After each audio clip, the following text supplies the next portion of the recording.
Nah, waktu itulah ketika mereka mulai berdiri berkemas-kemas, tiba-tiba burung jalak yang tadinya diem itu tiba-tiba terbang rendah dengan cepat banget. Terus dia ini nyambar ke arah rombongan dan sasarannya itu si Budi. Ini serangan burung ini bukan serangan biasa. Ini pertanda buruk. Entah gimana awalnya, tiba-tiba mereka semua itu mengalami situasi yang blank. Jadi pikiran mereka itu sempat kosong, badan mereka itu kayak jalan sendiri. Tapi kesadaran itu kayak dicabut separuh. Dan anehnya, ini dirasakan sama semua orang rombongan itu, termasuk Gilang sendiri juga merasakan itu. Gilang dan yang lain itu kayak orang yang baru bangun tidur. Jadi mereka langsung ngelihat ke arah kanan, kiri, dan benar, di depan mereka itu sudah jurang.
Bismillahirrahmanirrahim. Assalamualaikum warahmatullahi wabarakatuh. Sobat Kembara Sunyi dimanapun teman-teman berada.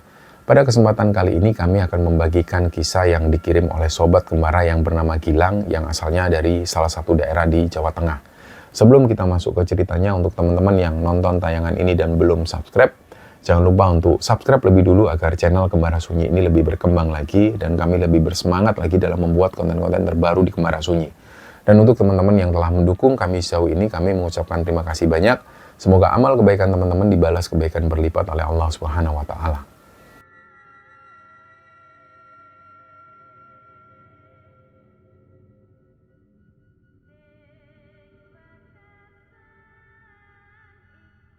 Mungkin di antara teman-teman ada yang belum tahu kenapa malam satu suro itu dianggap keramat. Jadi gini, sejarahnya itu panjang sebenarnya teman-teman. Jadi dulu ketika di era Sultan Agung, Raja Mataram Islam itu, beliau itu pengen menyatukan kalender Saka atau kalender Hindu dengan kalender Hijriah atau Islam. Nah tujuannya mulia sebenarnya, ini supaya perayaan adat dan juga agama itu bisa berjalan beriringan. Nah dari situlah kemudian lahir penanggalan Jawa, dan malam tahun barunya atau 1 Muharramnya itu disebut malam satu suro. Nah di Jawa malam ini tuh bukan sekedar pesta seperti itu, tapi buat laku prihatin.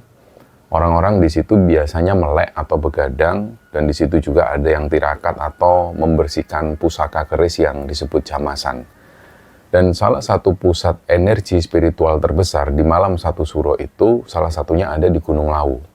Dan Gunung Lawu ini unik memang, dia dianggap sebagai pakuning tanah Jawa atau pakunya alam Jawa. Nah di malam satu suro, ribuan orang itu naik ke Gunung Lawu itu bukan cuma untuk mendaki, tapi ada juga yang untuk ngalap berkah, ada yang membuang benda-benda sial ke kawah Candra di Muka, dan ada juga yang melakukan pertapaan di Argo Dalem. Nah, tapi di sini teman-teman harus tahu beberapa pantangan itu juga bisa dibilang ngeri, dan ini masih dipercaya oleh beberapa orang. Jadi di Gunung Lawu itu, apalagi pas ketika malam suro, orang-orang itu tidak diperbolehkan pakai baju hijau pupus daun. Di situ juga tidak diperbolehkan ngomong kotor dan nggak boleh sambat atau mengeluh. Nah ini kalau dihubungkan secara logika memang agak masuk akal.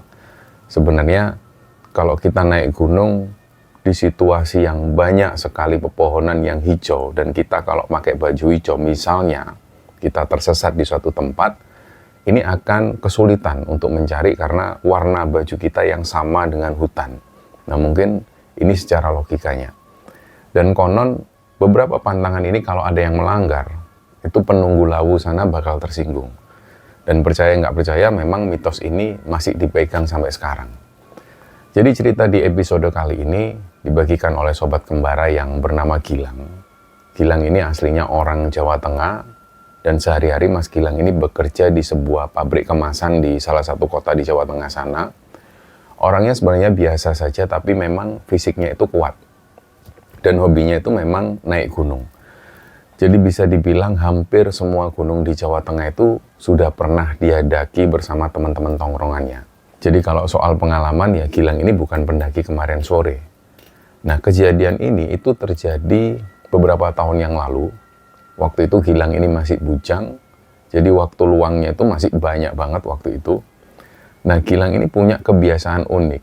Setiap menjelang malam 1 suro, dia pasti naik ke Gunung Lawu. Jadi bukan malam 1 suronya, tapi menjelang malam 1 suro. Nah, Gilang ini sudah nanjak Lawu itu atau naik ke Gunung Lawu itu lebih dari 8 kali. Dan selama 8 kali naik turun Gunung Lawu itu, alhamdulillah, dia nggak pernah mengalami hal mistis apapun. Sedikit pun nggak pernah. Jadi perjalanannya itu lancar dan aman. Makanya waktu itu, ketika naik ke Gunung Lawu menjelang malam 1 suro itu, dia pede banget waktu itu. Dan kenapa Gilang sendiri ini suka naik Gunung Lawu pas menjelang malam suro? Karena suasananya itu beda. Terutama ketika puncaknya di malam 1 suro itu, Lawu itu ramenya luar biasa. Bahkan menjelang malam 1 suro, itu aura di Gunung Lawu itu sudah berbeda. Ini menurut Gilang. Jadi nggak kalah dengan malam tahun baru Masehi atau pas malam 17 Agustusan. Nah, di sepanjang jalur itu banyak orang-orang tua biasanya atau mbah-mbah, bahkan anak kecil yang juga ikut naik untuk melakukan ritual. Dan di situ bau dupa di mana-mana.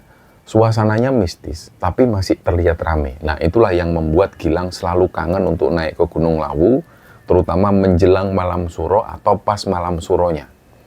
Dan singkatnya, tibalah hari yang direncanakan itu seperti biasa. Menjelang pergantian tahun baru Jawa ini, Gilang itu ngajak beberapa temannya yang juga punya hobi yang sama, karena domisili mereka ini berbeda-beda kota. Jauh-jauh hari mereka itu sudah janjian. Jadi mereka akan kumpul di base camp Cemoro Sewu. Mereka bertemu di sana langsung. Nah, sekedar info buat teman-teman yang belum tahu bahwa jalur pendakian Lawu itu ada beberapa. Selain itu ada Candi Ceto, ada jalur Cemoro Kandang, dan ada jalur Cemoro Sewu. Dan ada beberapa lagi seperti Singolangu dan lainnya. Nah, Cemoro Sewu ini memang jalur favorit karena jalannya sudah ditata batu. Jadi kayak ada tangga sampai ke puncak. Dan memang kalau dihitung-hitung capek memang, dengkul ketemu dagu, terutama ketika naik ke jalur yang paling atas. Tapi jalurnya jelas dan nggak gampang nyasar lah. Akhirnya pas mereka kumpul di base camp itu, mereka di situ sempat briefing sebentar. Nah, Gilang sebagai yang paling senior di situ, dia mengingatkan lagi soal pantangan-pantangan ini. Dia bilang ke teman-temannya, ingat ya Lur, Lawu ini beda. Yang penting itu jangan sambat, jangan mengeluh kalau capek, sudah diem aja. Dan yang paling penting jaga mulut, jangan ngomong-ngomong kotor. Nah, kenapa Gilang sekali lagi mengingatkan ini? Karena sering kejadian, ketika kita naik gunung, perasaan capek di tengah jalan itu selalu membuat emosi naik. Ditambah lagi dingin yang luar biasa. Terus di situ akhirnya keceplosan lah ngomong kasar. Dan ini sangat berbahaya banget ketika naik gunung, terutama di Lawu. Kalau kita berpikir secara rasional, mungkin itu juga yang membuat mental kita itu sering down. Karena mengeluh, sambat, itu yang membuat mental seorang pendaki itu down. Dan akhirnya membuat fisik kita itu juga semakin lemah. Nah, jadi pantangan ini itu juga masuk akal bagi beberapa pendaki yang seharusnya dia mematuhi itu sehingga membuat mental kita itu terus semangat. Nah, dan ada satu lagi yang ditekankan Gilang waktu itu. Mereka bilang bahwa kalau nanti ketemu burung jalak gading, itu sudah biarin aja, jangan diganggu, jangan diusir. Nah, dalam cerita tutur masyarakat setempat, jalak gading atau jalak Lawu ini bukan burung sembarangan di Gunung Lawu. Di situ mungkin teman-teman yang pernah mendaki ke Gunung Lawu pastilah pernah melihat burung ini. Burungnya itu bulunya coklat kekuningan, paruhnya paruh kuning gading. Dan konon jalak gading ini adalah jelmaan dari Kiai Jalak, pengikut setianya Prabu Brawijaya V atau penguasa Gunung Lawu. atau ada yang menyebutnya eyang lawu. Nah, tugas burung jalak ini biasanya dia itu nuntun para pendaki yang hatinya bersih supaya mereka nggak tersesat. Dan ada salah satu teman Gilang, sebut saja namanya Budi. Si Budi ini mungkin waktu itu karena merasa dia sudah sering naik gunung, dia jujur agak jumawa waktu itu. Pas masih di pintu gerbang pendakian itu, dengan nada bercanda, dia bilang ke teman-temannya, "Alah, udah santai aja lah, kalian jalan duluan nggak apa-apa. Lawu ini sudah kayak rumahku sendiri, Lawu ini." Dia ngomong seperti itu niatnya untuk merendahkan Gunung Lawu. Dia niatnya itu menyombongkan diri, bahwa dia bisa. Dia sudah sering kali naik ke Gunung Lawu, jadi Lawu ini dianggap rumahnya sendiri. Sebenarnya ini nggak masalah. Tapi yang membuat hal ini nanti jadi masalah adalah ketika orang merasa jumawa, merasa sombong. Dan dari situ dia ngomongnya ini sambil ketawa-ketawa. Gilang sebenarnya agak terganggu dengan omongannya itu. Di gunung, apalagi di gunung sekeramat Lawu, memang dilarang takabur. Ya dimanapun sebenarnya kita dilarang takabur, apalagi untuk pendakian ke Gunung Lawu ini. Nah, tapi karena Budi ini memang jam terbangnya juga tinggi, dia lebih sering naik ke Gunung Lawu daripada mereka semua. Ya sudah, Gilang ini cuma diem waktu itu.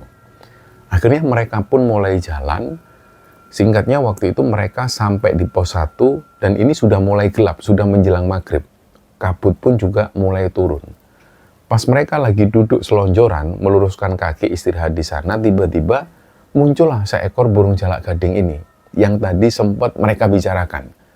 Nah, burung jalak ini langsung hinggap di ranting semak-semak, jaraknya itu deket banget sama tempat mereka duduk. Jadi di situ, ketika mereka melihat ada burung jalak gading, Gilang senang. Dia langsung menyapa burung tersebut, dia bilang, "Kulon nuwun, Mbah." Nah, memang ada kepercayaan, inilah adabnya kalau ketemu dengan burung jalak ini ketika mendaki ke Gunung Lawu. Nah, anggapannya kita itu lagi disapa sama tuan rumah. Biasanya kalau Gilang pancing burung itu dengan remah-remah roti atau biskuit, jalak gading itu mau turun dan makan.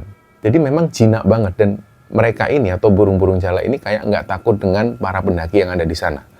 Tapi sore itu ketika burung jalak ini muncul, Gilang itu sudah ngelempar potongan roti kecil ke arah burung jalak itu dan burung ini diem.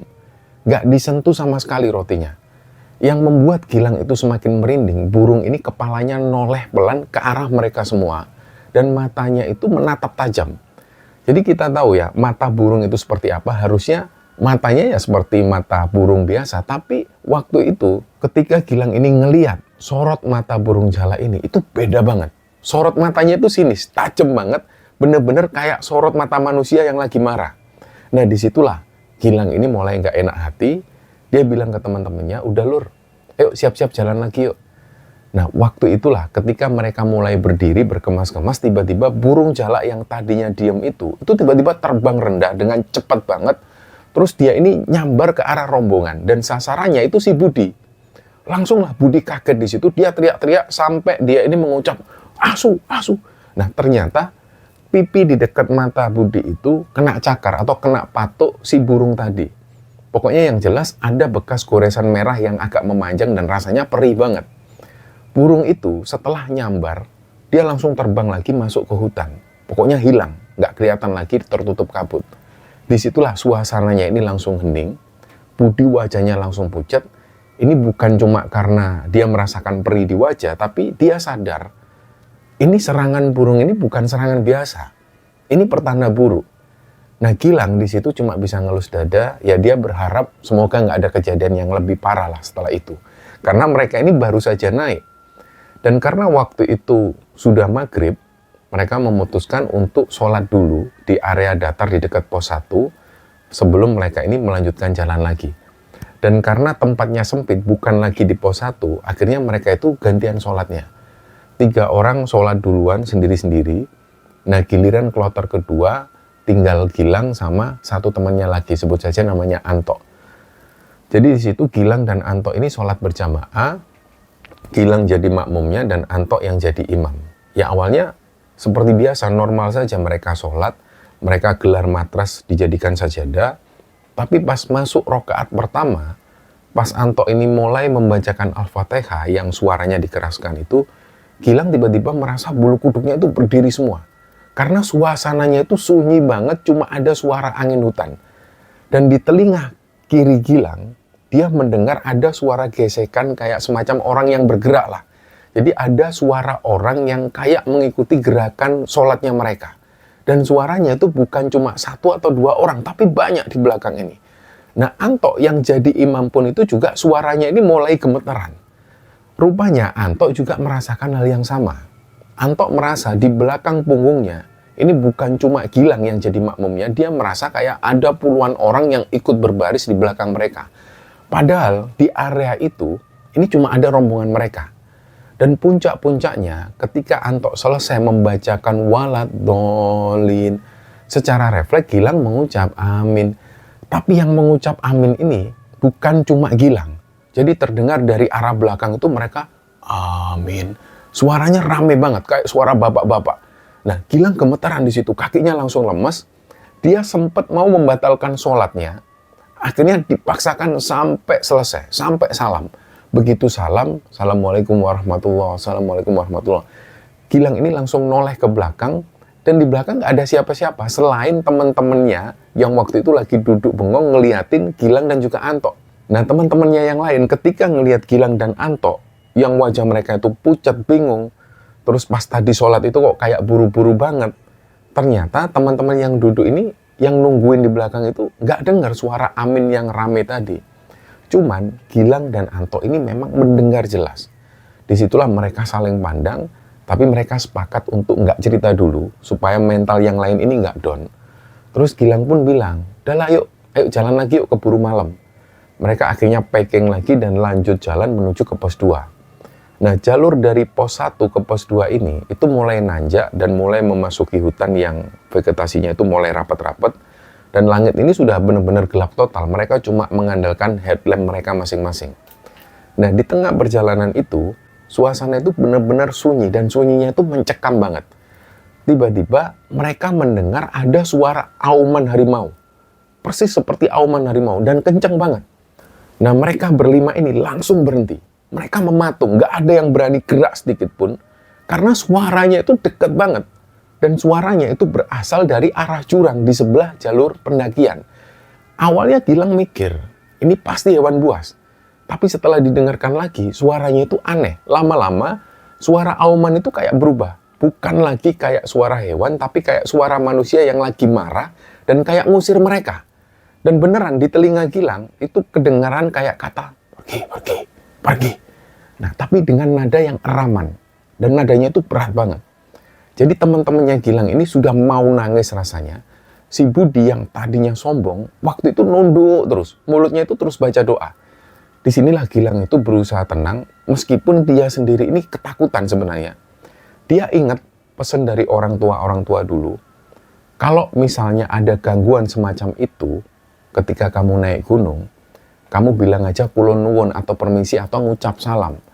Jadi disitulah Gilang memberanikan diri, dia ngadep ke arah sumber suara itu, persis di arah jurang. Terus dia ngomong dengan keras, "Nuwun sewu nggih Mbah, kami cuma numpang lewat. Niat kami ini baik mau sowan ke puncak Gunung Lawu. Nyuwun tolong jangan diganggu Mbah." Nah, Gilang akhirnya mengucap salam, "Assalamualaikum warahmatullahi wabarakatuh." Tapi nggak lama setelah suara auman misterius itu hilang, tiba-tiba ada angin kenceng banget. Dan langsung disusul dengan hujan yang deras banget. Gilang langsung teriak ke teman-temannya, mantel, keluarin mantel, pakai mantel semua. Mereka akhirnya buru-buru bongkar tas, terus ngeluarin jas hujan plastik yang sempat mereka beli di bawah tadi. Hujannya ini nggak wajar banget. Jadi deras banget dan langsung tiba-tiba sampai pandangan mereka itu terbatas. Jarak pandang ini cuma sekitar 1 meteran. Dan cahaya headlamp mereka itu mental ketika mengenai air hujan. Kabut tebal itu juga turun dengan derasnya dan nafas itu rasanya sesek. Jadi udara langsung jadi dingin sampai menusuk tulang. Oksigen di sekitar itu rasanya tipis karena kecampur dengan air hujan ini. Dan jalanan batu yang tadinya kering, jalur ini, itu akhirnya berubah jadi semacam sungai kecil. Dan licin banget. Berkali-kali di situ beberapa teman-temannya Gilang ini sempat jatuh terpleset. Nah, terutama Budi ini yang selalu terjatuh berulang kali. Mereka jalannya akhirnya tertati-tati di situ. Disitulah mereka saling pegangan tangan supaya nggak ada yang misah atau minimal supaya nggak ada yang jatuh. Disitulah mental mereka ini benar-benar diuji. Rasanya itu sudah pengen nyerah, pengen turun, tapi mereka mikir nanggung. Gilang terus menyemangati teman-temannya, ayo, dikit lagi pos 2, dikit lagi. Padahal Gilang sendiri ini nggak yakin pos 2 masih jauh atau enggak. Yang ada di pikiran Gilang waktu itu cuma satu, gimana caranya supaya mereka semua ini selamat dari badai dan gangguan-gangguan ini. Jadi dari situlah mereka terus maksa jalan di tengah badai yang seperti itu, dan posisi Gilang dan rombongannya waktu itu memang akhirnya sudah sampai di pos 2. Nah, di kalangan pendaki-pendaki lawas yang pernah mendaki ke Gunung Lawu, pos 2 ini punya ceritanya sendiri. Jadi ada satu hal yang menarik, dan tentu saja menarik di sini itu maksudnya berbau mistis. Konon di area pos 2 ini pernah terjadi sebuah tragedi. Jadi dulu ada seorang pendaki perempuan yang meninggal ketika bermalam di pos itu. Tapi di sini desas-desusnya itu simpang siur. Ada yang bilang kalau dia meninggal karena keracunan gas belerang yang kebetulan terbawa angin. Ada juga yang bilang kalau dia ini kena hipotermia parah karena pelengkapannya nggak memadai. Dan Gilang tahu tentang cerita itu, tapi dia memilih diem. Dia nggak mau menambah beban mental teman-temannya yang wajah mereka sudah pucat semua. Terutama juga mereka kedinginan kena badai ini. Akhirnya setelah berembuk sebentar, mereka memutuskan nggak akan nunggu hujan reda. Karena hujannya ini belum juga reda. Dan kalau nunggu hujan reda, bisa-bisa mereka kemalaman di jalan dan malah semakin kedinginan. Akhirnya Gilang teriak lagi ketika di pos 2 itu. Ayo, jalan lagi yuk, gas. Pelan-pelan aja, asal selamat. Akhirnya mereka pun jalan meninggalkan pos 2 menuju ke pos 3. Nah, di trek inilah kejadian aneh itu menimpa mereka secara massal. Entah gimana awalnya, tiba-tiba mereka semua itu mengalami situasi yang blank. Jadi pikiran mereka itu sempat kosong, badan mereka itu kayak jalan sendiri, tapi kesadaran itu kayak dicabut separuh. Dan anehnya, ini dirasakan sama semua orang rombongan itu, termasuk Gilang sendiri juga merasakan itu. Jadi nggak ada yang ngobrol, nggak ada yang mengeluh, dan nggak ada yang bersuara. Suara langkah kaki mereka itu nyaris nggak kedengaran dengan suara badai ini. Jadi mereka jalan nunduk, tatapan mereka itu kosong menatap jalan yang ada di sana. Mereka jalan benar-benar kayak orang linglung, nggak tahu arah, nggak tahu tujuan. Sampai tiba-tiba, salah satu teman Gilang yang ada di tengah-tengah itu, dia ini tiba-tiba sadar. Dia langsung ngelihat ke depan dan dia kaget. Ternyata jalur yang mereka lewati itu sudah melenceng. Jadi mereka jalannya itu mengarah ke bibir jurang. Beberapa langkah lagi mereka jalan, pasti sudah selesai. Mereka pasti masuk jurang. Dan seketika itu juga temannya ini teriak, "Woi, berhenti, istighfar, baca doa. Kita ini sudah dekat sama jurang." Nah, sontaklah ketika salah satu temannya ini teriak, Gilang dan yang lain itu kayak orang yang baru bangun tidur. Jadi mereka langsung ngelihat ke arah kanan, kiri, dan benar, di depan mereka itu sudah jurang. Kaki mereka di situ langsung lemes, mereka terduduk di situ. Dan kalau saja temannya tadi ini telat sadar, misalnya 5 detik saja dia telat ngomong seperti itu, bisa dipastikan mereka semua masuk jurang. Akhirnya di situ ketika tahu mereka sudah di dekat bibir jurang, mereka langsung mundur, cari tempat yang agak rata, terus mereka duduk. Dan ketika semuanya duduk itu, nafas mereka itu ngos-ngosan, saking syoknya.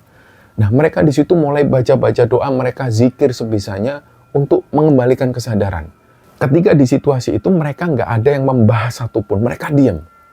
Dan pas lagi hening-heningnya mereka berdoa itu, tiba-tiba dari arah hutan, tepatnya di atas tebing itu terdengar suara. Ada suara, woi! Itu suara teriakan laki-laki, kenceng banget, tapi aneh, suaranya itu kayak parau.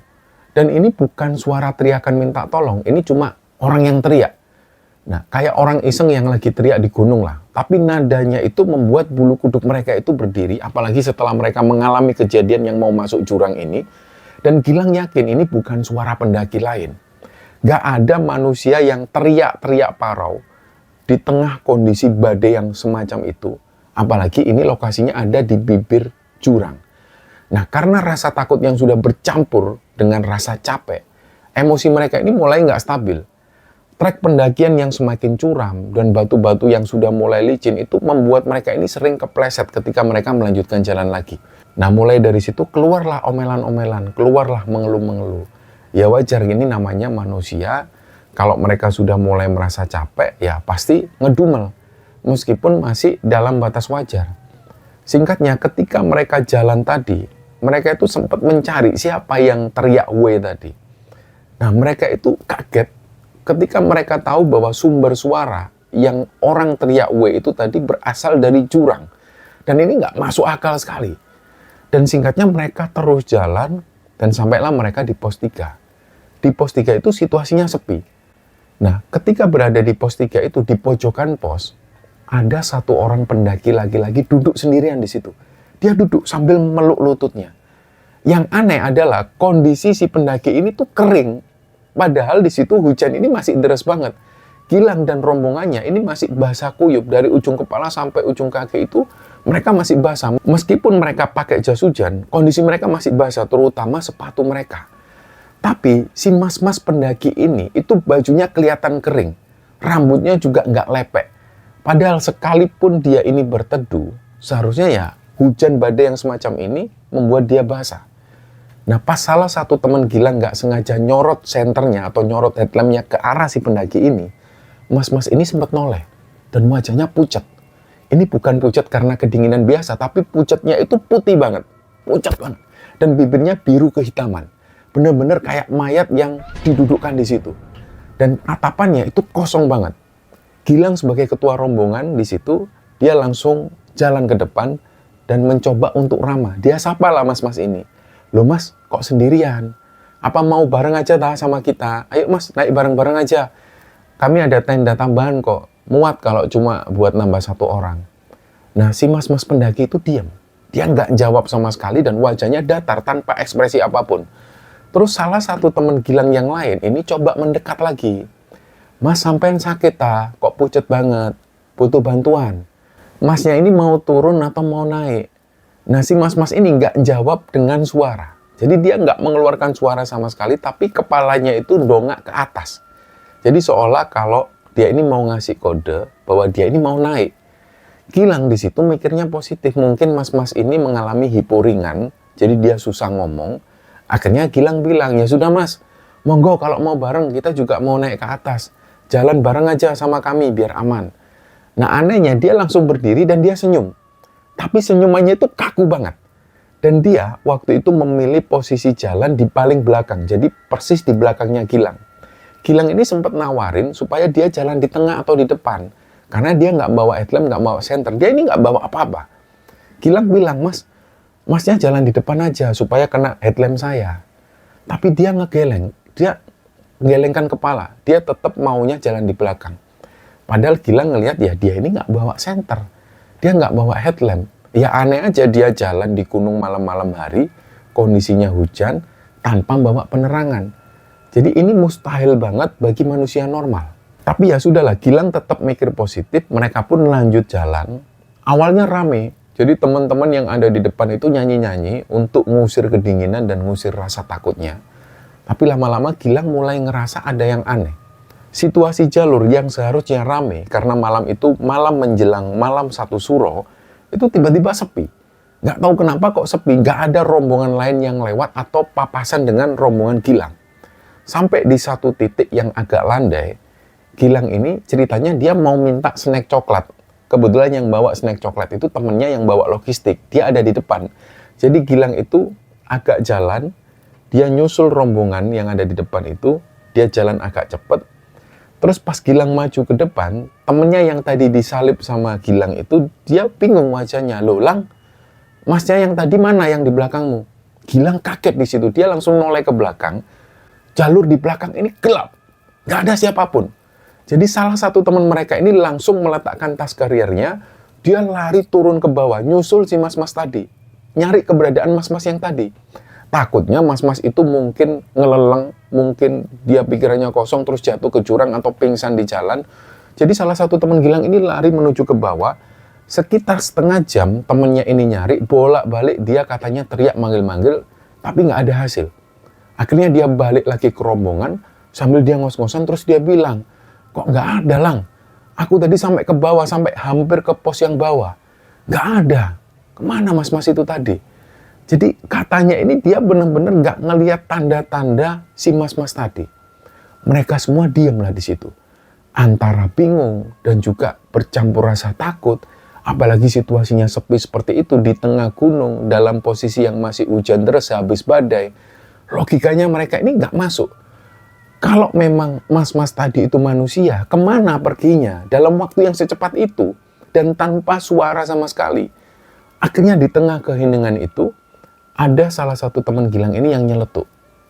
Guys, kalian sadar nggak sih? Mas-mas tadi itu sudah aneh banget loh dari awal. Wajahnya pucat kayak mayat. Bajunya itu juga kering. Padahal kita ini mengalami badai. Emang kalian yakin kalau tadi itu manusia?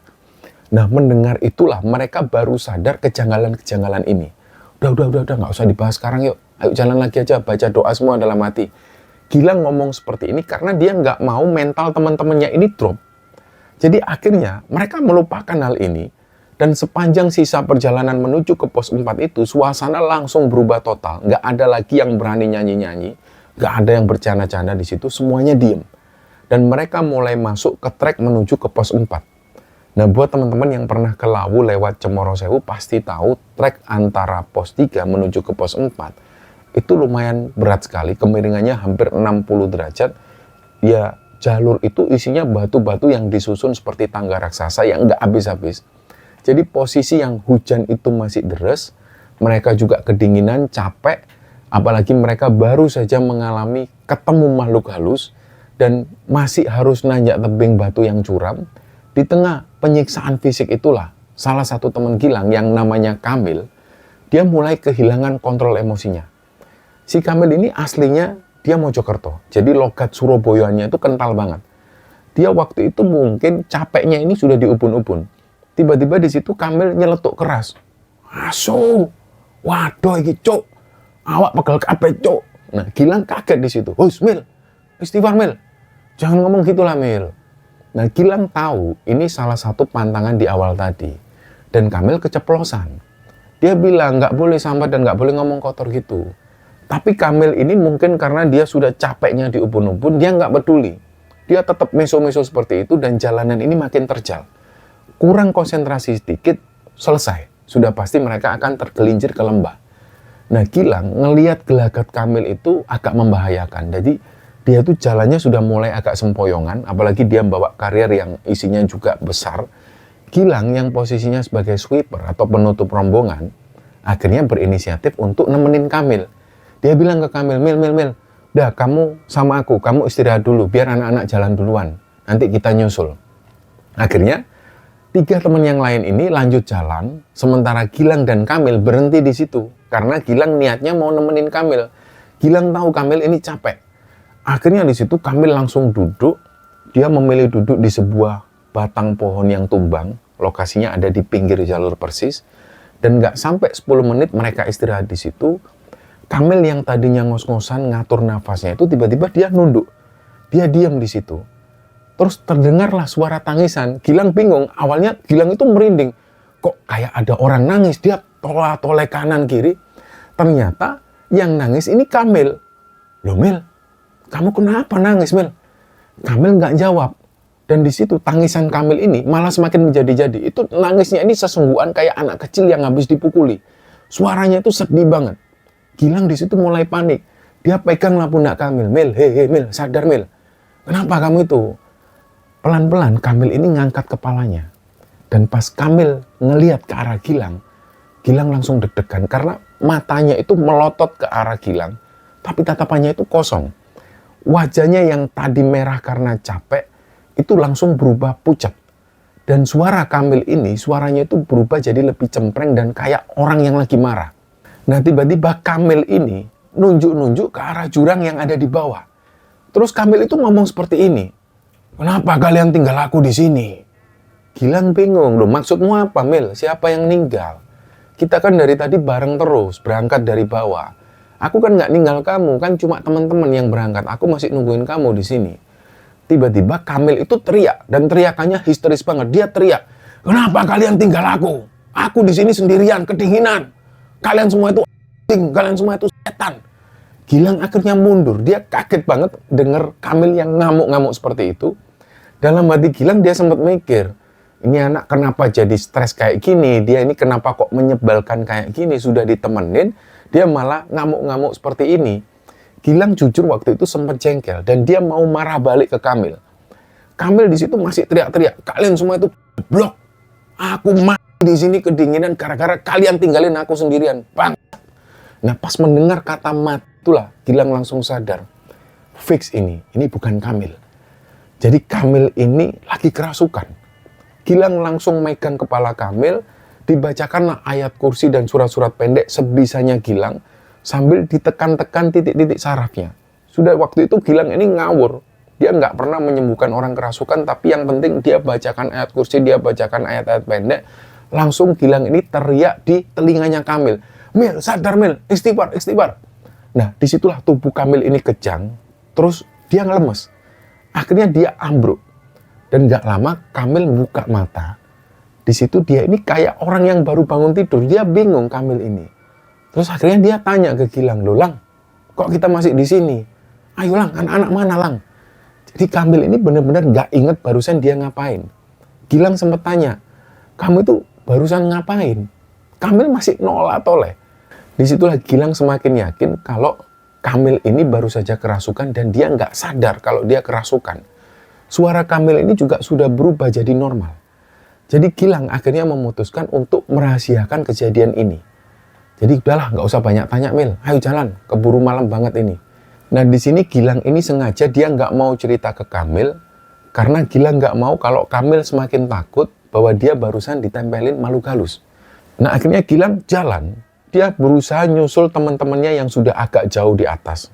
Kondisi Kamil waktu itu sudah kembali normal. Fisiknya itu juga sudah kelihatan seger. Nah dasarnya si Kamil ini orangnya dia nggak bisa diem. Pas ngelihat jalur sepi itu, dia inisiatif teriak untuk ngasih kode ke teman-temannya. Mungkin teman-temannya ada di atas atau ada di depannya. Jadi Kamil ini teriak, woi! Dan nggak ada jawaban. Kamil teriak lagi di situ, woi tunggu woi! Mereka nunggu balasan sautan dari teman-temannya yang mungkin masih ada di atas. Tapi belum jalan berpuluh meter, mereka jalan dari Kamil yang teriak itu, mereka mendengar ada suara perempuan yang ketawa cekikian. Dan suara perempuan ini ada dua perempuan. Yang satu itu jelas banget suaranya itu kayak perempuan dewasa, melengking banget. Yang satunya lagi ini suara anak kecil perempuan. Nah mendengar suara itu, Gilang dan Kamil itu langsung diam. Tanpa dikomando, mereka berdua berhenti berbarengan. Mereka saling pandang di situ. Jadi mereka ini tanya, kamu dengar nggak barusan? Nah, suara ketawa itu, datangnya itu dari arah pohon-pohon yang ada di atas mereka. Dan itu jelas banget. Kamil wajahnya langsung tegang lagi. Dia bisik-bisik ke Gilang, Lang, kon krungu nggak suara wetok mau? Kamu dengar nggak suara cewek yang tadi? Gilang cuma ngangguk. Gilang ini ngasih kode jari telunjuk. Dia ngomong seperti ini ke Kamil, dia menunjukkan dua jarinya, membentuk angka 2. Maksudnya Gilang, iya aku dengar dua cewek yang ketawa, dua orang. Gilang nggak tahu makhluk apa itu, mungkin kuntilanak atau sundel bolong, nggak tahu apa, yang jelas ada suara perempuan yang ketawa. Nah dari situlah kemudian Gilang ini ngerangkul Kamil. Dia harus jaga fokus si Kamil ini. Jangan sampai Kamil dalam posisi kosong lagi, terus pikirannya kosong, ngeblank, dan dia kerasukan lagi. Dan Gilang nggak mau itu. Dia bilang ke Kamil, udah Mil, jangan digubris Mil, ayo jalan terus Mil. Kamu jangan lupa zikir terus, fokus. Posisi Gilang dan Kamil waktu itu baru melewati trek curam yang membuat lutut dan dagu itu ketemu. Jadi alhamdulillah penderitaan trek bebatuan itu akhirnya selesai juga. Mereka akhirnya sampai di sebuah dataran yang agak landai. Nah area ini dipenuhi dengan ilalang-ilalang yang agak tinggi. Kalau siang mungkin pemandangannya itu bagus di situ. Tapi karena ini malam hari, kondisinya juga habis hujan juga, jadi suasananya itu berbeda sekali. Ilalang-ilalang itu basah semua. Dan di tempat inilah Gilang berhenti. Dia ngerasa agak lega karena mereka sudah melewati tanjakan yang tadi.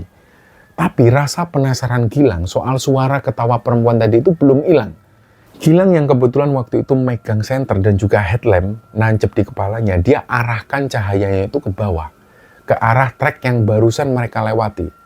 Dia mau memastikan bener nggak sih ada orang di bawah sana, atau jangan-jangan memang itu suara makhluk halus. Senternya ini disorot ke kanan kiri ke arah semak-semak dan memang nggak ada siapa-siapa. Yang ada itu cuma jurang di sisi kiri dan juga kanan mereka dan juga hamparan ilalang. Setelah mereka pastikan nggak ada orang di situ, Gilang mulai merasa jengkel. Dan rasa kesalnya si Kamil ini akhirnya nular juga ke Gilang. Gilang juga merasa jengkel. Dan memang kalau pas dalam kondisi capek seperti itu, ditambah lagi kedinginan, terus apalagi digangguin, pasti bawaannya itu pengen marah.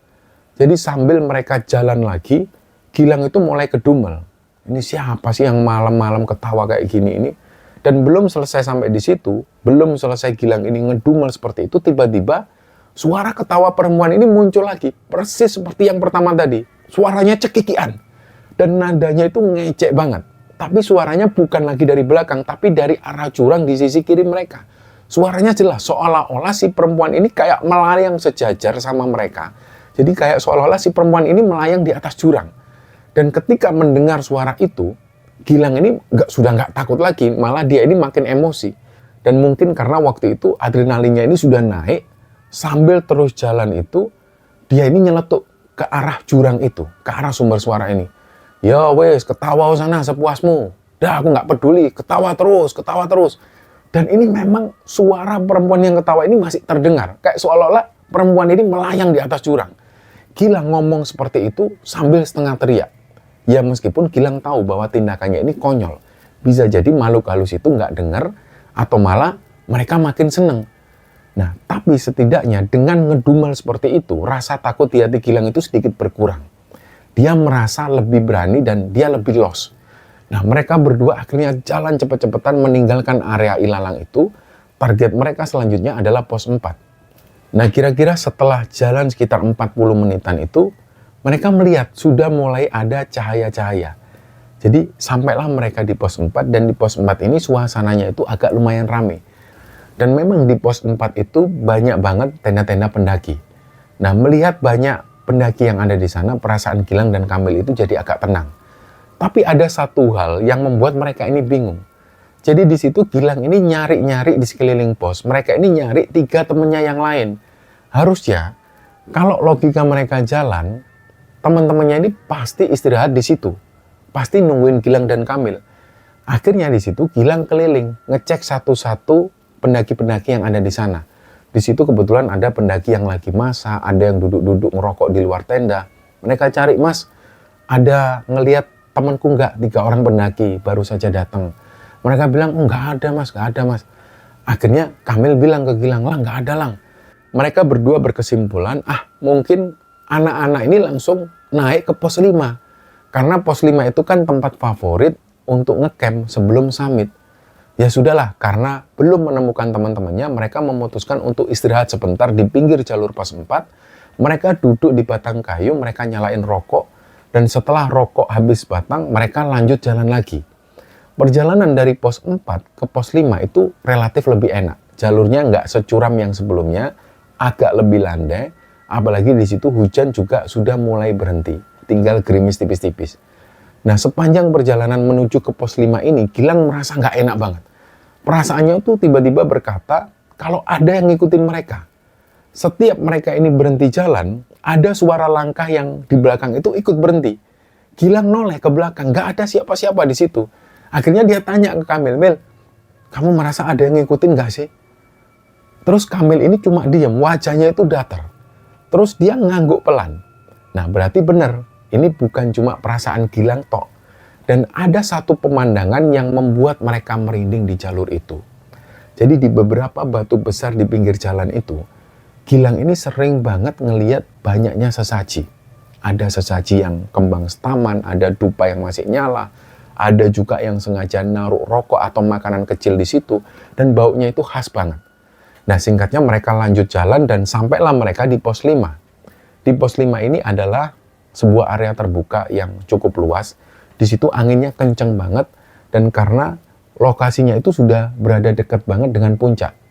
Banyak pendaki yang sudah menggelar tenda di pos 5 ini, dan lagi-lagi Gilang dan Kamil mulai celinguan mencari 3 orang temannya itu. Mereka nyari tenda teman-temannya.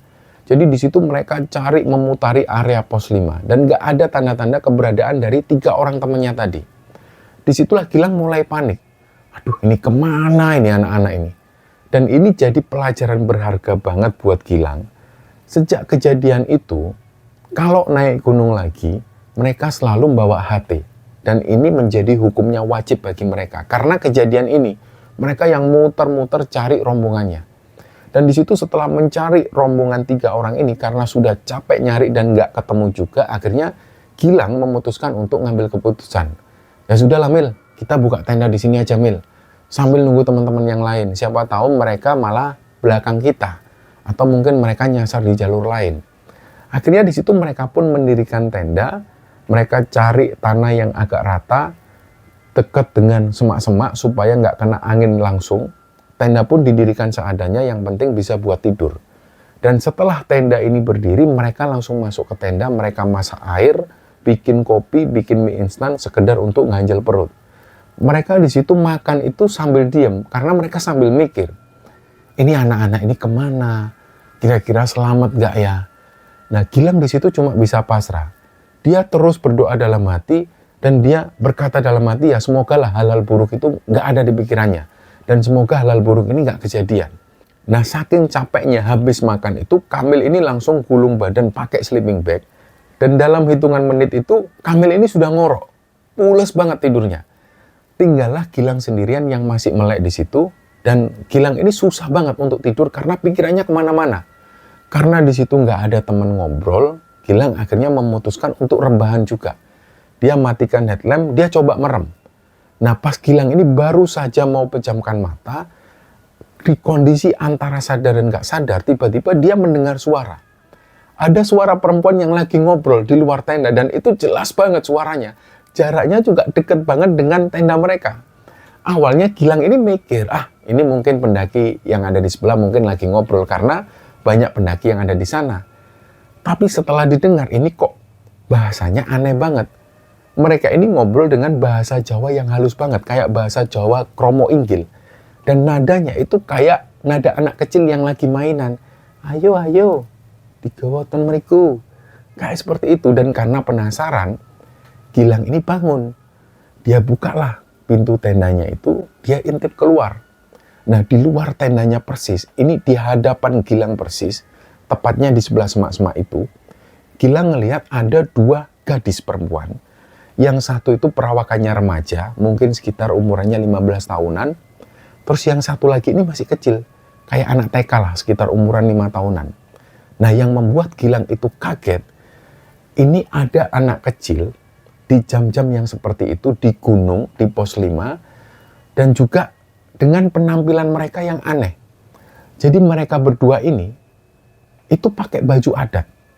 Si remaja yang pakai kebaya model lama, dia pakai jarik batik dan rambutnya itu disanggul rapi, persis kayak dandanan Ibu Kartini, kayak di karnaval-karnaval. Sedangkan yang anak kecil yang TK itu, dia pakai baju seperti putri keraton, ada aksesoris di kepalanya. Bajunya juga gemerlapan ketika kena pantulan cahaya bulan yang samar-samar itu. Dan ditambah lagi, suhu di pos 5 waktu itu mungkin sekitar 5-10 derajat. Dingin banget. Gilang yang waktu itu pakai jaket tebal, dia masih kedinginan. Tapi 2 gadis ini, mereka itu pakai baju tipis. Jadi kebaya itu kan tipis. Kain jarik juga tipis. Mereka nggak pakai jaket sama sekali. Dan mereka duduk santai di atas batu. Ngobrol mereka sambil senyum-senyum. Seolah-olah mereka itu lagi duduk di teras rumahnya sendiri. Nggak kelihatan kedinginan sama sekali. Gilang itu sempat ngucek-ngucek matanya, dia pikir dia ini berhalusinasi. Tapi pas dilihat lagi, ya 2 gadis ini masih di situ. Nyata banget. Saking kaget dan takutnya, Gilang langsung balik badan, dia guncang-guncangkan lah tubuh Kamil. Mil, tangi Mil. Bangun Mil. Kamil itu waktu itu sempat menggeliat, tapi matanya itu masih merem. Apa sih? Aduh, ngantuk lang. Iku lho Mil, deloken Mil. Ono arek wedok nang njaba Mil. Itu lo lihat ada anak cewek di luar Mil. Gilang ini sambil nunjuk ke arah luar tenda. Tapi dasarnya si Kamil ini nyawanya belum genep. Dia malah ngeraco nggak jelas. Dan Gilang kemes waktu itu, dia tepuklah pipi Kamil agak keras. Mil, sadar Mil. Akhirnya disitulah Kamil ini melek. Dia bingung ngelihat wajah Gilang yang tegang. Ono apa sih Lang? Itu loh Mil. di luar ada 2 cewek, mereka itu dandanan kayak Kartinian, coba kamu lihat. Nah, Kamil yang waktu itu masih setengah sadar, akhirnya dia ngikutin Gilang, dia ngintip keluar. Gilang itu menyorot senternya ke arah batu tempat 2 gadis tadi duduk. Dan di situ nggak ada siapa-siapa. Batu ini kosong, di sekitar juga kosong. Sampai mereka keluar tenda, nggak ada siapapun di situ. Dan dari situlah Gilang mulai lemes, karena dia yakin banget dia tadi itu ngelihat 2 gadis perempuan di situ. Dan jelas banget, bukan bayangan. Kamil ngomong ke Gilang, enggak no apa-apa ini loh Lang. Salah lihat paling kamu. Nah, tapi Gilang tahu dia nggak salah lihat. Nah, Gilang langsung sadar di situ bahwa mereka berdua ini bukan manusia. Mereka bangsa lelembut yang mungkin mereka lagi menampakkan diri menyambut malam 1 suro. Dari situlah Gilang bilang, ya sudahlah tidur lagi aja Mil. Gilang akhirnya nutup resleting tenda rapat-rapat, dia berusaha tidur sambil baca doa. Apapun yang dia hafal dia baca. Dan waktu pun terus berjalan, Gilang ini bolak-balik ngecek jam tangan. Jam waktu itu sudah menunjukkan jam 1 dini hari. Dan disitulah kecemasan Gilang ini semakin menjadi-jadi. Ini anak-anak kemana ya? Apa mereka ini jangan-jangan tersesat? Atau naudzubillah jangan-jangan mereka ini terperosok ke jurang atau apa? Atau mereka ini nyasar? Nah, disitulah pikiran-pikiran buruk itu mulai memenuhi kepala Gilang. Oke lah, yang ada dalam pikiran Gilang, kalau sampai besok pagi jam 6, teman-temannya ini belum ketemu, belum muncul, dia harus lapor ke Posar. Jadi dia harus turun nyari teman-temannya. Nah, di tengah kecemasan itu tiba-tiba terdengar suara langkah kaki mendekat ke tenda. Banyak orang, suaranya itu gerusa-gerusu, Lang, Gilang, Mil, Assalamualaikum, Mil. Nah, Gilang di situ langsung bangun, dia buka tenda. Alhamdulillah, ternyata 3 temannya ini muncul. Mereka berdiri di depan tenda dengan wajah yang kucel, pucat, dan juga kelihatan capek banget. Baju mereka juga kotor. Gilang langsung meluk mereka satu-satu. Rasanya itu lega banget. Tapi setelah Gilang lega, muncul rasa kesel. Kalian itu, kalian kemana aja? Kita nungguin dari tadi, kita cari di pos 4 nggak ada. Kalian nggak nungguin di situ, di jalur ini juga nggak ada. Gilang sudah agak marah-marah di situ dan teman-temannya ini cuma diem. Nafas mereka itu masih ngos-ngosan. Mereka akhirnya duduk di situ. Dia bilang ke Gilang, wis tolong nggak usah marah-marah Lang, sumpah kami ini juga bingung. Bingung kenapa? Terus salah satu dari mereka ini bilang, kami itu nyasar Lang. Kami ngalamin kejadian yang aneh. Jadi kami itu sempat diputer-puter di hutan. Nah, ternyata Gilang sadar bahwa bukan cuma Gilang dan Kamil yang diteror malam itu. 3 temannya ini juga mengalami hal yang gak kalah mengerikan. Dan kejadiannya itu hampir bersamaan dengan yang dialami oleh Gilang dan Kamil. Singkat cerita, setelah Gilang marah-marah, dia sedikit lega karena teman-temannya selamat semua. Mereka langsung bergerak cepat karena tenda Gilang dan Kamil itu nggak muat untuk nampung 5 orang yang badan teman-temannya itu besar-besar semua. Mereka akhirnya mendirikan 1 tenda lagi. Tenda waktu itu didirikan seadanya, yang penting ada tenda lain, dan malam itu benar-benar malam yang panjang dan melelahkan. Fisik mereka benar-benar dihajar habis-habisan oleh trek yang menanjak, dan mental mereka juga dihajar dengan teror mistis berulang kali. Di situ mereka sepakat, udah yo, wes ceritanya besok pagi aja, sekarang kita istirahat, kita tidur. Pokoknya kita semua kumpul, jangan ada yang keluar sendirian. Akhirnya mereka pun tidur di situ, dan biasanya pendaki itu rela bangun jam 4 pagi, mereka rela kedinginan demi mengejar sunrise di Argudumila. Mereka biasanya foto-foto. Tapi rombongan Gilang ini, mereka kebablasan tidur. Jadi mereka tidur itu kayak orang pingsan dan mereka baru bangun pas matahari itu sudah tinggi. Sudah sekitar jam 9 atau jam setengah 10 pagi. Dan kabut di situ sudah mulai hilang. Suasana pos 5 sudah rame banget dengan pendaki yang lalu lalang. Ketika mereka bangun tidur, perut mereka ini langsung keroncongan. Dan di pos 5 itu ada warung warga lokal yang buka. Mereka mampir ke salah satu warung yang ada di sana. Mereka pesan mie rebus pakai telur dan juga mereka pesan kopi hitam panas. Nah, pas lagi nyeruput kuah mie hangat inilah Gilang memulai membuka obrolannya. Gilang tanya ke teman-temannya, sebenarnya kalian itu kenapa sih kok bisa telat banget kemarin? Kalian itu nyasar di mana? Nah, salah satu teman Gilang yang namanya Doni ini, dia mulai cerita. Dan Doni itu ceritanya serius banget. Gilang tahu Doni ini nggak pernah ngarang-ngarang cerita. Dan Doni memang sebelum-sebelumnya nggak pernah mengalami kejadian mistis. Jadi ketika Doni yang cerita, Gilang langsung percaya. Jadi kejadian yang mereka alami, 3 orang temannya Gilang ini, itu benar-benar di luar nalar. Jadi ceritanya seperti ini. Ketika mereka bertiga jalan dari pos 4 menuju ke pos 5, mereka itu ketemu dengan sosok bapak-bapak. Bapak-bapak ini agak tua. Beliau itu duduk sendirian di atas batu besar di pinggir jalur. Penampilan beliau itu sebenarnya biasa saja ya, kayak warga lokal biasa. Kayak orang yang lagi nyari kayu atau nyari rumput. Tapi anehnya, beliau ini duduk santai di malam yang seperti itu tanpa penerangan. Padahal kondisinya waktu itu dingin banget. Nah, pas teman-temannya Gilang ini lewat, si bapak-bapak tua itu nyapa duluan. Dan beliau itu ramah banget. Badetan pundi toh mas? Mau kemana kau mas? Si bapak ini nanya seperti itu. Dan mereka jawab, oh badetan puncak mbah. Mau ke puncak mbah. Nah, disinilah si bapak tua itu ngasih arahan. Dan arahannya itu ternyata menyesatkan. Jadi si bapak itu bilang, loh kalau mau lewat ke puncak jalur sini licin mas. Habis hujan soalnya muter aja lewat sana. Lebih cepet dan nggak licin. Nanti tembusnya itu langsung ke pos 5. Bapak-bapak ini itu nunjuk ke arah jalan setapak kecil yang bercabang menuju ke arah kanan. Dan karena mereka bertiga itu menghormati orang tua. Dan mereka juga berpikir bahwa beliau ini adalah warga lokal yang pastinya lebih tahu jalan tikus. Akhirnya mereka pun nurut. Oh nggih mbah, matur nuwun mbah. Mereka pun berbelok mengikuti arah yang ditunjuk oleh bapak-bapak tua tadi. Awalnya pas mereka lewati jalan itu, jalannya itu enak. Memang jalannya landai. Tapi lama-lama mereka itu semakin masuk ke semak-semak yang semakin rimbun. Dan pas berada di tengah jalan itulah sentel yang mereka pakai itu mati semua. Mati total, 3 senter itu mati secara bersamaan. Mereka berpikirnya logis. Headlamp mereka mungkin koslet karena kemasukan air hujan pas badai tadi. Tapi anehnya ini kok matinya secara bersamaan. Langsung mati semua. Di situ mereka panik karena kondisinya langsung gelap. Nah untungnya mereka masih bawa HP. Jadi mereka nyalain flashlight dari HP-nya masing-masing. Meskipun memang sinarnya juga nggak seberapa terang. Dan baterai HP juga mulai sekarat. Ya setidaknya mereka itu bisa ngelihat jalan selangkah 2 langkah di depan. Di situ mereka jalan terus, tapi mereka berpikir ini kok nggak sampai-sampai, katanya langsung tembus pos 5. Harusnya kalau jalan tikus ini kan lebih cepat. Ini kok malah semakin menjauh. Dan suasana di sekitar mereka itu juga sudah mulai berubah.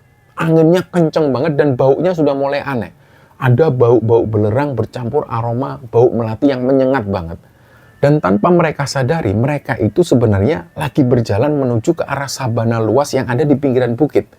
Jadi di kalangan pendaki Gunung Lawu dan juga di kalangan masyarakat setempat, area di dekat sabana itu dikenal angker. Mereka percaya disitulah letak gerbang gaib yang sering disebut sebagai pasar setan. Jadi mereka ini tersesat di pasar setan. Dan kalau mereka terus jalan mengikuti jalan itu, mungkin mereka bakal memasuki dimensi lain dan mungkin mereka nggak bisa balik pulang lagi. Atau minimal mereka bakal jatuh ke jurang. Karena area sabana itu banyak lubang dan juga tebing-tebing curam. Nah beruntungnya, pas mereka lagi bingung-bingungnya di tengah jalan setapak itu, tiba-tiba dari arah atas, ada sorot senter yang terang banget menyorot ke arah mereka. Woi, mandek, mandek, berhenti, berhenti. Nah ini adalah suara teriakan dari bapak-bapak. Ternyata si bapak-bapak ini adalah salah satu bapak-bapak pemilik warung di sekitar pos 5. Kebetulan ternyata bapak-bapak itu, ini beliau itu mau turun gunung. Katanya beliau mau ngambil stok barang atau mau pulang ke rumah. Nah si bapak-bapak ini ceritanya beliau itu curiga pas beliau jalan. Karena beliau ngelihat dari kejauhan ada semacam cahaya kelap-kelip di jalur yang salah. Dan ini bukan jalur pendakian. Nah disitulah 3 orang teman-temannya Gilang ini kaget ketika diteriaki seperti itu. Mereka langsung berhenti. Dan si bapak-bapak ini bilang, balik, balik, salah dalan kowe, balik, balik, ayo balik. Bapak itu sambil nyamperin mereka. Akhirnya mereka bertiga ini putar balik, dan mereka setengah berlarian nyamperin suara bapak-bapak tadi. Pas ketemu si bapak-bapak ini, mereka dimarahi habis-habisan oleh si bapak-bapak ini. Kalian itu di mana Thomas? Itu jurang Thomas. Doni dan teman-temannya ini menjelaskan dengan polos. Iya pak, maaf pak, tadi nggak tahu pak. Karena tadi itu di bawah ada bapak-bapak tua yang nyuruh kami lewat sini. Katanya ini jalan pintas. Nah, mendengar penjelasan itu, wajah si bapak-bapak ini langsung berubah datar. Dia geleng-geleng kepala, wes, ayo, naik lagi ke jalur utama, ayo, saya antar. Untung loh saya lihat kalian. Nah, disitulah mereka lemes dan mereka baru sadar kalau mereka ini baru saja dikerjain oleh penghuni Gunung Lawu. Hampir saja mereka itu hilang. Nah, mendengar cerita dari Doni ini, Gilang cuma bisa diem. Dia langsung merinding seketika. Ternyata bukan cuma Gilang dan Kamil yang diteror. Kejadian ini menjadi tamparan keras bagi mereka semua. Padahal di antara mereka ini bisa dikatakan bukan pendaki pemula. Dan bukan sekali dua kali mereka naik ke Gunung Lawu. Istilahnya ya mereka semua ini sudah hafal jalurnya. Dan begitulah Gunung Lawu dengan segala keunikannya. Gak ada jaminan meskipun orang ini berpengalaman, sombong sedikit, lengah sedikit, pasti bisa celaka. Dan singkatnya setelah sarapan dan ngobrol-ngobrol itu mereka memutuskan untuk tetap naik ke puncak.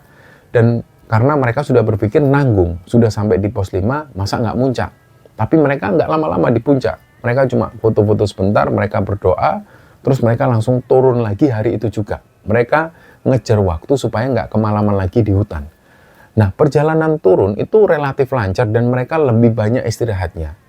Dan sampai sore hari, mereka ini sudah melewati pos-pos yang semalam itu memang benar-benar horor. Tapi karena kondisi fisik mereka yang sudah capek banget, langkah mereka itu jadi pelan dan banyak istirahatnya. Hasilnya, target buat sampai ke base camp sore hari itu akhirnya meleset. Jadi di situ matahari ini mulai terbenam pas mereka masih di antara pos 2 dan pos 1. Gilang dan Kamil jalan paling belakang, mereka sebagai sweeper, mereka jaga-jaga supaya nggak ada yang ketinggalan. Nah, pas mereka lewat di satu tikungan yang tajam, di sebelahnya yang langsung jurang itu, di pinggir jurang itu berdiri sosok laki-laki. Gilang sempat menyorotkan senternya tipis-tipis ke arah sosok yang berdiri itu, dan sosok yang berdiri ini itu menghadap ke arah jurang. Punggungnya itu membelakangi Gilang. Jadi si laki-laki ini dia nggak bawa tas, nggak bawa apapun, dan pas sosok itu agak nyerong sedikit, Gilang langsung mengenali wajah si laki-laki ini. Nah, di situ Gilang ini langsung merinding. Dia berpikir, loh, ini kan pendaki yang kemarin malam ngikutin mereka dari pos 3. Sosok yang tiba-tiba hilang itu. Nah, sosok ini tiba-tiba berdiri di situ, diam, nggak ngapa-ngapain. Jadi tangannya itu lurus ke bawah, matanya itu menatap kosong ke arah dasar jurang. Seolah-olah dia ini kayak lagi nunggu sesuatu. Gilang waktu itu mau teriak, tapi suaranya itu kayak tertahan di tenggorokan. Tiba-tiba, Kamil itu nepuk baunya Gilang. Gilang langsung noleh ke Kamil, wajah Kamil waktu itu tenang banget. Beda sekali dengan ketika dia pas ketakutan kemarin malam. Jadi seolah-olah Kamil ini kayak sudah paham situasinya. Kamil bisik-bisik ke Gilang, udah nggak usah dilihat Lang, udah didoakan aja. Nah, Kamil ngomong seperti itu sambil dia ini terus jalan. Matanya lurus ke depan, dia nggak mau noleh ke arah sosok ini. Nah, dari gelagatnya, Gilang yakin kalau Kamil ini sebenarnya sudah tahu. Kamil tahu kalau sosok itu sosok yang dia lihat kemarin, bahwa sosok yang bukan manusia itu. Gilang akhirnya mengikuti saran Kamil, dia membacakan Al-Fatihah dalam hati, terus dia jalan melewati sosok itu tanpa noleh lagi. Dia tetap berdiri di situ dan singkatnya, mereka sampai di base camp Cemoro Sewu dengan selamat sekitar jam 8 malam. Begitu sampai di base camp itu, dia lihat banyak orang, rasanya itu mereka ini kayak baru lolos dari maut. Mereka langsung lapor di pos perizinan, mereka bersih-bersih di sana, mereka sempatkan makan sebentar dan langsung pulang ke rumah mereka masing-masing. Dan sampai detik ini, sampai cerita ini dibagikan oleh Gilang, Gilang nggak pernah cerita ke teman-temannya soal Kamil yang sempat kerasukan di pos 3 itu. Gilang juga nggak cerita soal dia ngelihat 2 gadis keraton di pos 5. Ini nggak diceritakan ke teman-temannya. Dan Kamil sendiri, dia juga memilih bungkam soal apa yang dia rasakan. Jadi kisah pendakian Gilang ini akhirnya ngasih pelajaran berharga bagi kita semua teman-teman, bahwa dimanapun kita berada, apalagi di alam bebas, di gunung, apalagi gunung yang dikeramatkan, kita harus jaga sikap, jaga omongan kita, jangan sombong, dan yang paling penting, kalau ada pantangan-pantangan dari warga setempat yang diberlakukan di sana secara tidak tertulis, ini sebaiknya dituruti. Karena kita ini bagaimanapun juga adalah sebagai tamu di rumah mereka yang tidak kasat mata. Dan demikian kisah yang bisa kami sampaikan. Mohon maaf jika ada salah-salah kata. Wassalamualaikum warahmatullahi wabarakatuh.